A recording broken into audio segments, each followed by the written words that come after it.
आज की कहानी है गौरीनाथ की, एक ऐसे व्यापारी की जो रातों रात अमीर बनना चाहता था। और इसके लिए उसने एक ऐसा सौदा किया जिसने उसकी जिंदगी हमेशा के लिए बदल दी। ये एक ऐसी दास्तां है जो हमें सोचने पे मजबूर कर देगी कि हम अपनी इच्छाओं को पूरा करने के लिए क्या कीमत चुकाने को तैयार हैं। सोचिए, गौरीनाथ की जिंदगी का बस यही एक मकसद था।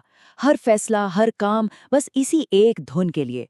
यही वो जुनून था जो उसे कामयाबी की बुलंदियों पर भी ले गया और बर्बादी के अंधेरे में भी धकेल दिया। तो चलिए देखते हैं कि कैसे ये सपना एक जुनून में बदला और उसे कहाँ ले गया।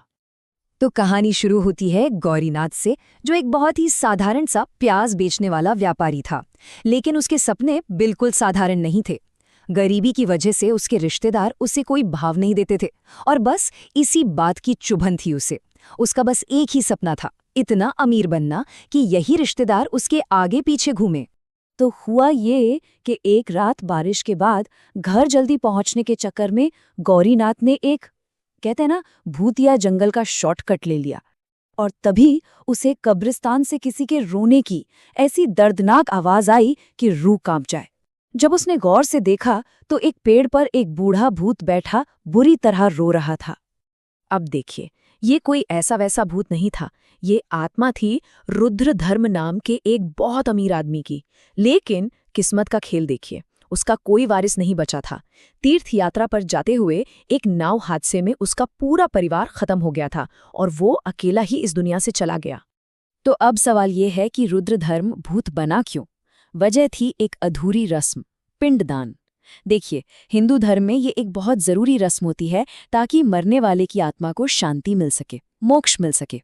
अब रुद्रधर्म का पिंडदान करने वाला तो कोई था ही नहीं, तो उसकी आत्मा यहीं अटक गई, भूत बनकर भटकने लगी। और बस यहीं पर वो सौदा होता है जो पूरी कहानी को बदल देता है। रुद्रधर्म ने गौरीनाथ के सामने एक डील रखी। डील बड़ी सीधी थी।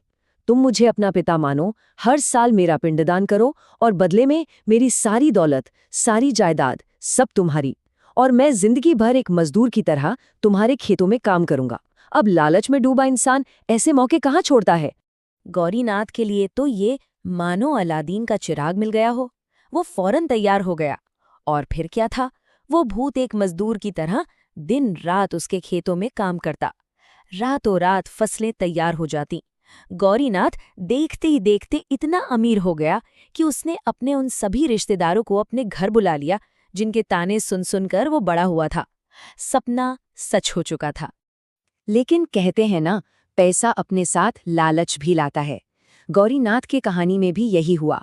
दौलत तो आ गई, पर उसका लालच भी आसमान छूने लगा, और यही लालच उसे एक बहुत बड़े धोखे की तरफ ले गया। एक दिन अचानक एक लड़का आता है। नाम था शंकु, और वो कहता है कि वो रुद्रधर्म का असली पोता है जो उस नाव हादसे में बच गया था। मतलब वो जायदाद का असली वारिस है। अब गौरीनाथ तो घबरा गया, सारी दौलत हाथ से जाने का डर, और इसी डर में उसने शंकु पर चोरी का झूठा इल्जाम लगाया और उसे चुपके से जेल में डलवा दिया। तो देखिए पूरी चेन कैसे बनती है। गौरीनाथ को दौलत मिली, फिर असली वारिस आया, गौरीनाथ ने लालच में उसे जेल में डाल दिया, और बस यहीं से भूत का भयानक श्राप शुरू हो गया। जेल की सड़कों पर शंकु की मौत हो जाती है। अब रुद्रधर्म अपने पोते की मौत से टूट भी जाता है और गुस्से से भर भी जाता है। लेकिन वो गौरीनाथ को सीधे सीधे मार नहीं सकता था, क्योंकि उसने सेवा करने का वचन दिया था। तो उसने अपना एक दूसरा हथियार निकाला, मृत्यु घोष। ये कोई मामूली रोना नहीं था, ये एक ऐसी अलौकिक चीख थी जो धीरे धीरे सुनने वाले की जिंदगी खींच लेती है। कुछ ही दिनों में मौत पक्की। अब जब गौरीनाथ को समझ आया कि उसकी मौत बस कुछ ही दिन दूर है, तो कहानी में एक जबरदस्त किरदार की एंट्री होती है, मंत्र वाली काकी। वो तंत्र मंत्र अलौकिक शक्तियों की मास्टर थीं, गौरीनाथ की, कह लीजिए, आखिरी उम्मीद। काकी ने आते ही बता दिया कि मामला बहुत गंभीर है। गौरीनाथ को बचाने का सिर्फ और सिर्फ एक ही रास्ता है, एक आयुरत्न वज्र बनाना। मतलब एक ऐसा जादुई हीरा जो इस जानलेवा मृत्यु घोष के श्राप को तोड़ सकता है। पर इसे बनाना बिल्कुल भी आसान नहीं था। इस जादुई हीरे के लिए 3 बहुत ही अजीब और खतरनाक चीजें चाहिए थी। सुनिए क्या क्या। पहली, प्रेत कौवों से भरी एक गुफा से श्रापित आंसुओं का पानी लाना था।